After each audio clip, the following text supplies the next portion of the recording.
Yes, welcome everybody to the Commissioner's Corner. For the first time this season, I'm joined by my co-commissioner, Richard Perez. Richard, how are you? Wonderful. How are you, James? I'm doing okay. I'm here. That was a 10 out of 10 high five. Oh yeah, that was a good high five. So week 3 is in the books. We've had the NFL's had its share of controversy.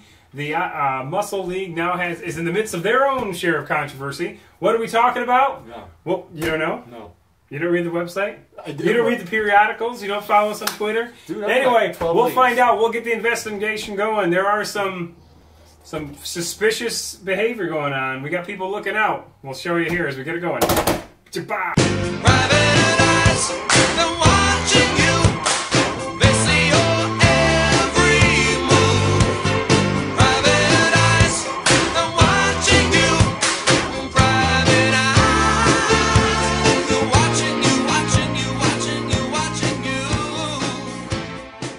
All right, we're back, and yes, indeed, ladies and gentlemen, there are rumors of an investigation being launched. They've hired private investigators to snoop into the phone records of one William Green, who is featured on our website with the infamous Apple Watch. Technology not supposed to be out yet, so we're thinking maybe this watch he has may be leading to unfair advantages because the man has the #1 team in the nation, has the #2 and #3 teams in terms of points. So there's massive pressure on us commissioners, maybe not on him so much, but on me, to launch a formal investigation.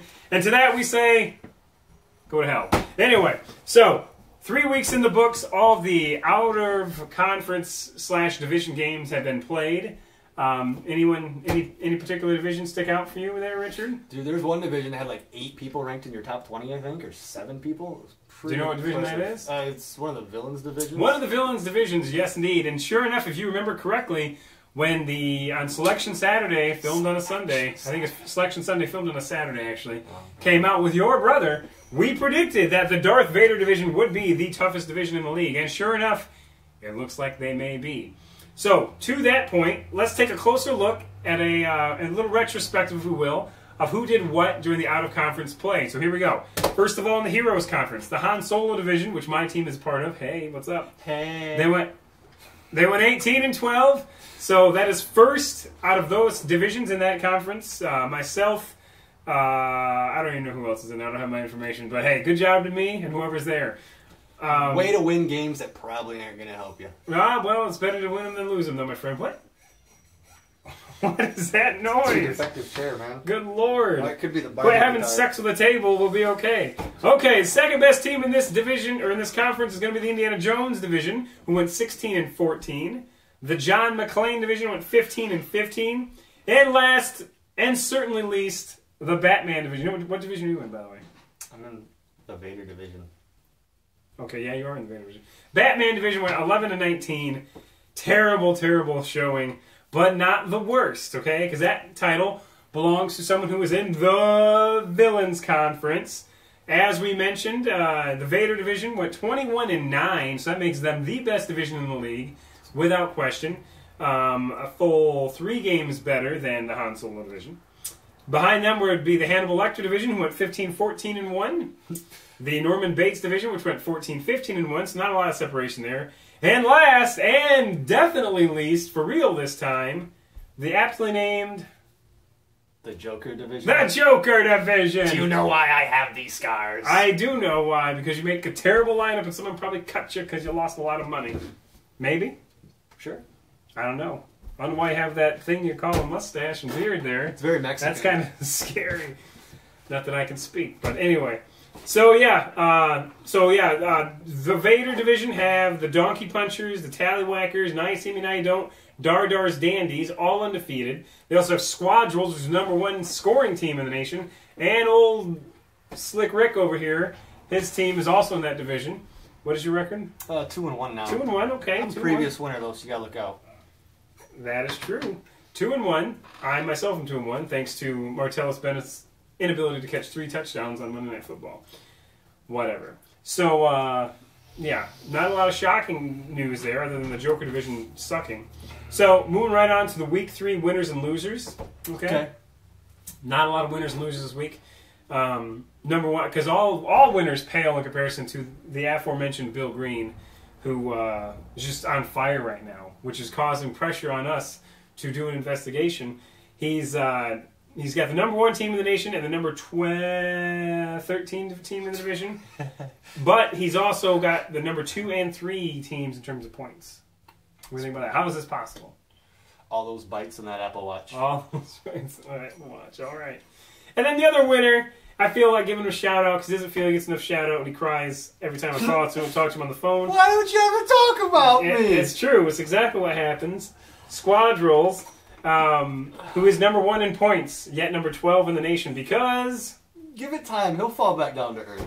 I know, but you know why he's number 12 and not number 1? Why? Because he lost. Oh, man, that sucks. You lose a game, you fall in the rankings big time. Instead of it hip to be square, it sucks to be square. Yeah, well, he's number 1 in points. True. So it sucks. I'll tell you who it sucks to be. Moving on to the losers, that perfect segue, unintentional, I'm guessing, would be... Who is this guy? I don't know what that is. I can't read your writing. It says McCloskey and the Penguins. That's obviously McCloskey and the Penguins. Yeah, McCloskey and the Penguins. Loser of the week. Loser of the league so far. 0-3. 131.5 points for 3 games. Is that the lowest in the league right now? That is the lowest in the league. Well, kind of. McCloskey, get your act together. Yeah. Eric Perez sure knows how to pick them. Several of them banned in the league. One of them has 131 points. Okay, everyone's favorite segment, backed by popular demand, because we actually have a co-host this time. Inside the Numbers. Are you ready to go inside the numbers, Ricky? I love this segment. All right, I know you do.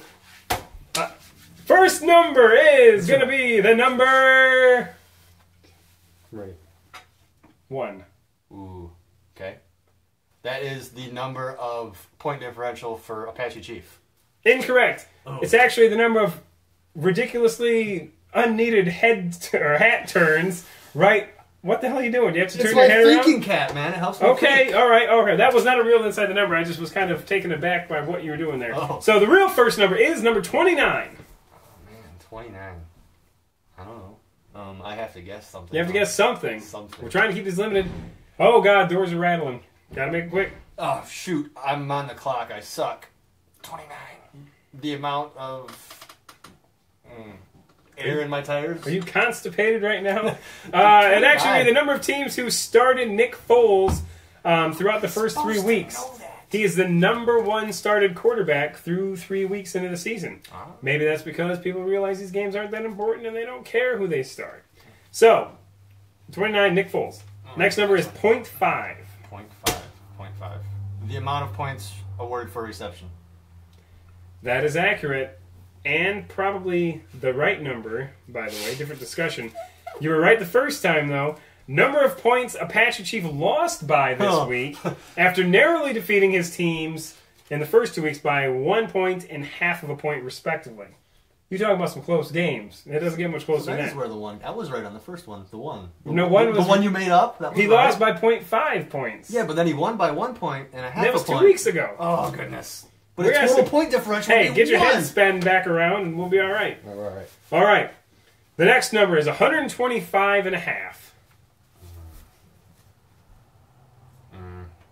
Is that the point differential between the Squadrels and McCloskey? Holy shit balls! He I got it one right. Without even cheating. Not only that, but also Benny Richmond's California Coyotes also have only scored that have tied with McCloskey and the Penguins.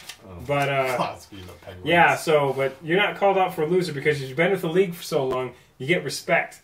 It's like tenure. Seniority. Okay. There we go. We'll go with that. So you'll be called out in the inside numbers, but not in the winners and losers section, Benny Richmond. All right, the next number is 1,028. It's a high number. Where are we going? 1,028. Is that the projected points that the Squadrels are going to get this year? Yes, it is, Richard. What the hell? Were you looking at my paper? No, Yeah. I swear. That is the number of points that the Squadrels are projected to score, which would put them at number 1 all time, higher than TDs and Beer, and higher than Kazoo Crazies. Now, granted, what? You said that the Squadrels wanted some love, so I figured it was... Yeah, Squadrels, they're getting some Mad Richard love here. Mad Richard love. Squadrels. Yeah, baby. So yeah, obviously there are points are a little bit higher this year because of the fact that they have what? PPR. Yes, of course. PPR, but whatever. Still, hats off to Squadrels for being number 1 and on pace to be the new record holder. Will you be able to keep it up? I don't know. We'll find out. Final number could mean a lot of things. The number is 0. The number of lineups we had to submit via randomizer last week. Get out of town!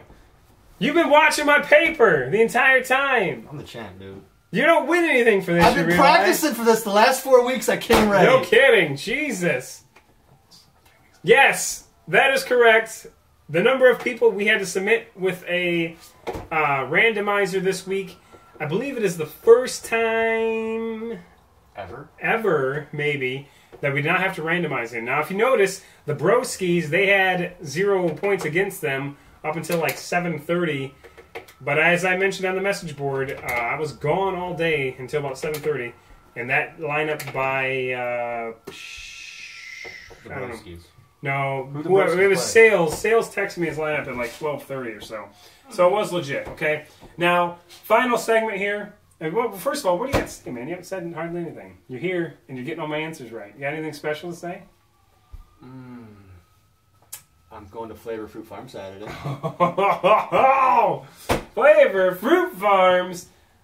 Not sponsoring this podcast, by the way. They should start. They should. Last thing is week 4 games. Now, cannot stress enough, kids, for those of you who are new, this is when things get serious.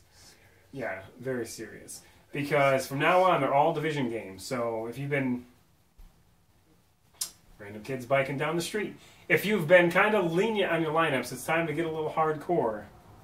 You know what I'm saying? Unless you're playing me. I mean, yeah, unless you're playing one of us. Obviously. Stuff. So you want to set your lineups a little bit harder. Now, no more is that valid than what game coming up? The Lions and Jets. No. Are the Lions even playing the Jets this weekend? Yeah. No. No, big, without question, the matchup of the week this week is going to be the number 1 seeded Donkey Punchers facing the number 6 seed, or number 6 in the nation, Now You See Me, Now You Don't. It's the only matchup of top 20 teams playing each other, and it's going to be a showdown, without question. Who you got winning this one? I'm not feeling the Apple Watch. I'm not an Apple fan. So No, I'm nor going to am I. go with the Now You See Me, Now You Don't. Now You See Me, Now You Don't. Frazier, get your lunches in when you're at work. Study as much time as you can to see where you can strike at the core of old Will Green there. Anything else you got to add, man? Denying lunches is not cool. Denying lunches is not cool. That is the word on the street anyway. So anyway, that's all you got? That's all I got. That's all you got? Yeah. The word travels fast these days. That's my tip of the day. People tweeting stuff. All right, guys. We'll be back next week, and good luck. Get your lineups in. I'm out. Yeah. We are out, in fact. Good quick one.